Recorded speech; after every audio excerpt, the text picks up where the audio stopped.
Está no ar o Boletim da TV Max 90 com as notícias da cidade e também da nossa região. Você confere nessa edição. Oferecimento de Giba Rolamentos e Retentores. Vamos às informações. Motorista de 51 anos, vítima de colisão em Monte Aprazível, é sepultado em Macaubal. O motorista e cabeleireiro Rogério Baruffi, de 51 anos, ele morreu após uma violenta colisão frontal, onde dois veículos na rodovia Feliciano Salles Cunhas, a SP-310, em Monte Aprazível. A batida aconteceu em um trecho da rodovia onde a ultrapassagem é proibida. E Rogério, que dirigia uma picape com placas de São José do Rio Preto, no sentido a Mirassol para Monte Aprazível, não resistiu aos ferimentos e faleceu ainda no local do acidente. O corpo da vítima foi velado no velório municipal de Macaubal e sepultado na mesma cidade. O outro automóvel envolvido no acidente vinha em direção contrária e o impacto da colisão foi tão forte que destruiu ambos os veículos com a batida. O motorista do segundo carro ficou preso às ferragens, precisou ser retirado pelas equipes do resgate. Na sequência, ele foi socorrido pelo Serviço de Atendimento Móvel Urgência, o SAMU, e levado para o hospital da região, mas o seu estado de saúde atualizado não foi divulgado. A Polícia Rodoviária e também as equipes de salvamento trabalharam no local para precisarem aí interditar a pista para a remoção do veículo, que foi aí liberado logo após o encerramento dos trabalhos. As causas reais que provocaram a batida agora serão investigadas pelas autoridades. Foragidos por chacina no Paraná são incluídos na lista de procurados da Interpol. Todos sabem, dessa matéria, de Antônio Buscariolo, aquela chacina que aconteceu no Paraná. Ninguém fala mais nada, não tem mais atualizações nenhuma, mas agora saiu uma nova atualização dessa matéria. Antônio Buscariolo e o seu filho Paulo Ricardo Costa Buscariolo foram incluídos oficialmente na divisão e na difusão vermelha da Interpol, a lista de criminosos mais procurados do mundo. A informação foi confirmada pela Polícia Civil do Paraná e os dois são os principais suspeitos de terem assassinado 4 homens que viajavam para a cidade de Icaraíma, lá no noroeste do Paraná, para cobrar uma dívida de R$255 mil. Pai e filho estão foragidos há 11 meses. Ninguém sabe do paradeiro do mesmo. A inclusão internacional foi solicitada pela Polícia Paranaense ao Poder Judiciário, que encaminhou ao pedido à Polícia Federal após a autorização da Justiça.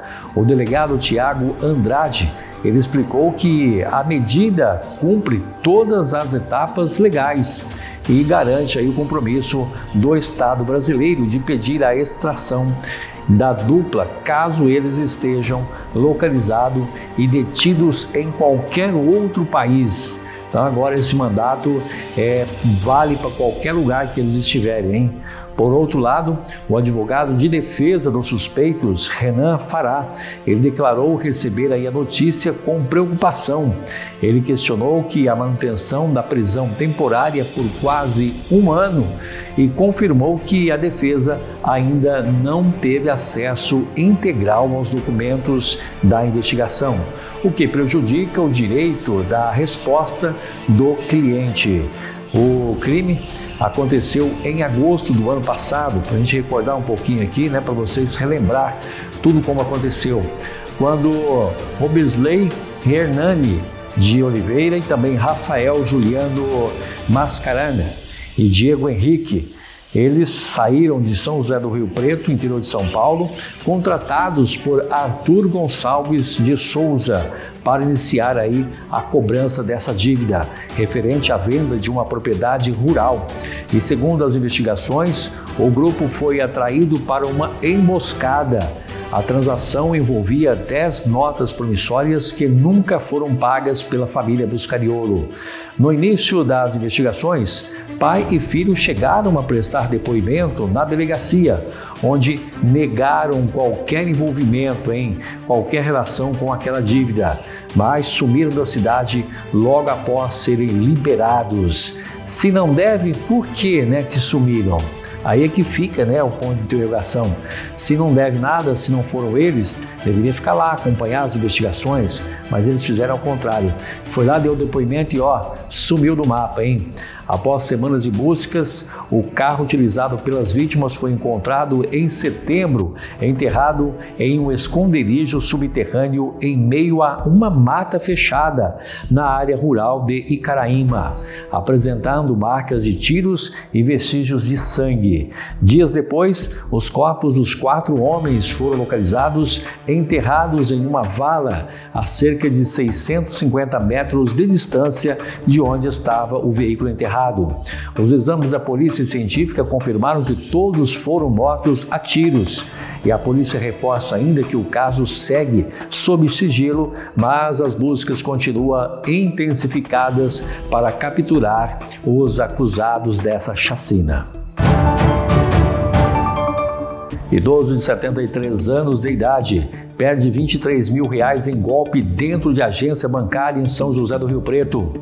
Uma aposentada de 73 anos foi vítima de um golpe que resultou em um prejuízo de aproximadamente R$23 mil dentro de uma agência na Caixa Econômica Federal, localizada na Avenida Nossa Senhora da Paz, na cidade de São José do Rio Preto. O crime aconteceu no último final de semana e foi registrado oficialmente pela Polícia Civil como estelionato. De acordo com as informações registradas pela polícia, o idoso estava utilizando um dos caixas eletrônicos da agência quando o seu cartão bancário acabou ficando preso dentro do equipamento. Enquanto a vítima tentava resolver o problema, aí a situação aconteceu. Chegou um homem, se aproximou e, fingindo solidariedade, ele afirmou que já tinha passado pelo mesmo problema. Aí é que está o golpe, hein? E se ofereceu para ajudar aquele idoso.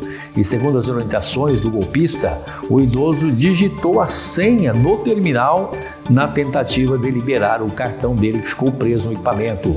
Pouco depois, o suspeito se afastou e um segundo envolvido chegou pela máquina, ali próximo àquela máquina, e conseguindo aí puxar e levar o cartão sem que o aposentado notasse a ação do bandido. E ao desconfiar de que havia acontecido, o idoso procurou aí o apoio da filha, que entrou em contato com o banco para realizar o bloqueio do cartão. No entanto, olha a surpresa desagradável, hein? A família descobriu que os criminosos agiram tão rápido que já tinha aí feito várias transações financeiras sem autorização antes de bloquear ou concluir aí o cartão, Antes que a filha bloqueasse, os caras foram lá e limpou a conta, Arrancou tudo que tinha. Ao todo, os bandidos conseguiram levar aí saques, em dinheiro que somaram a quantia de R$4 mil e além de gastarem cerca de R$19 mil em compras utilizando a função débito. E aí acabou com o dinheiro do idoso que estava na conta, hein? A Polícia Civil agora investiga o caso e trabalha para tentar identificar e localizar o responsável pelo golpe. Então tem que ficar sempre cada vez mais atento, porque os bandidos estão ali sempre atentos também para aplicar golpe, principalmente em idosos. Polícia concluiu o inquérito que incêndio em barracão de recicláveis na cidade de Birigui, interior de São Paulo, teria sido causado por um cigarro. A Polícia Civil de Birigui apurou aí que o incêndio que atingiu um barracão de materiais recicláveis no dia 8 de maio, que destruiu todo o estoque e também 2 veículos que estavam no local, teria sido causado por um cigarro aceso pelo responsável que descarregava as mercadorias do caminhão. E o estabelecimento e todo o esclarecimento dos fatos foi possível com a ajuda de imagens de câmeras de monitoramento. Porém, a polícia ainda aguarda laudos de perícia que foi feita no local para confrontar, pegar as imagens com os depoimentos e intimar aí as partes para prestar as declarações referente ao caso. E conforme já divulgado, esse galpão fica na rua Santa Cecília e é de responsabilidade de um dos irmãos. No caso, eles relataram aí aos guardas municipais que após a coleta de papelão em um supermercado da cidade, retornaram para o barracão para descarregar o produto. Um dos irmãos disse que após descarregar aí toda a mercadoria, acabou estacionando próximo ali e o veículo pediu aí ao irmão que ele descarregasse. Enquanto isso, ele deixou o local e o outro irmão ficou lá descarregando. Ao retornar, ele encontrou aí a parte do caminhão já toda em chamas, Parte do material do barracão estava já consumido pelo fogo, assim como também uma moto do irmão dele que estava estacionada ali e que estava no prédio também acabou pegando fogo. E com base no que foi relatado na delegacia do município, ele deu início aí à investigação. A polícia juntou todo esse material e começou a investigar esse caso, que foi conduzido pelo delegado Eduardo Lima de Paula. E a polícia deve acessar as imagens de câmeras de monitoramento do interior do galpão. Eles mostram também que o caminhão chegou até o local por volta de 16h30 e enquanto o motorista manobrava para guardá-lo, o passageiro desembarcou para abrir o portão de acesso. Em seguida, o motorista vai para os fundos do imóvel e, como relatou aí no boletim de ocorrência, deixando o irmão dele responsável para descarregá-lo. Porém, as imagens mostraram que antes de iniciar os trabalhos às 16h34, o responsável pelo serviço em frente, ele parou ali em frente dos papelões e uma prateleira ao lado, uma prateleira improvisada, e acendeu um cigarro. Em seguida, ele sobe na carroceria do caminhão, portando o cigarro e passa a descarregar aí os fardos de papelão para o chão do barracão. E aí é que está o perigo, A carga nova se misturando com materiais atualmente inflamável que já estava estocado no galpão. E ao terminar aí de descarregar, o trabalhador deixou o local para retornar às 17h08. As imagens ainda mostram que, nesse momento, começaram a surgir os primeiros sinais de fumaça densa exatamente no ponto de onde o responsável pelo descarregamento havia descartado o material reciclável. Ainda segundo a polícia, as chamas evoluíram rapidamente às 17h09:45, já tomada por incêndio generalizado. Que coisa, hein, rapaz? Olha, o deslocamento das chamas consumiram todo o estoque de reciclável e abalou também a estrutura do barracão e destruiu parcialmente o caminhão e uma moto CB300 pertencente ao irmão que descarregou aí os materiais. O Corpo de Bombeiros foi acionado por volta de 17h15 e conseguiu apagar o incêndio, apesar dos danos que já havia causado.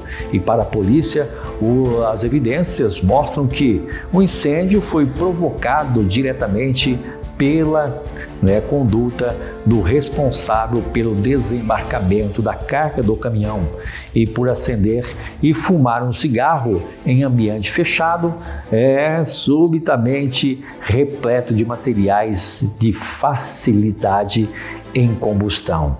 É onde já se viu, Acender um cigarro em um local que tem ali recicláveis, papelão, é inflamável, A investigação também aponta negligência por parte dele, ou não verificar aí, quando ele não verificou aí, a bituca se estava totalmente apagada quando descartada e se havia brasa enquanto manuseava o papelão, dando aí causa involuntariamente ao resultado danoso.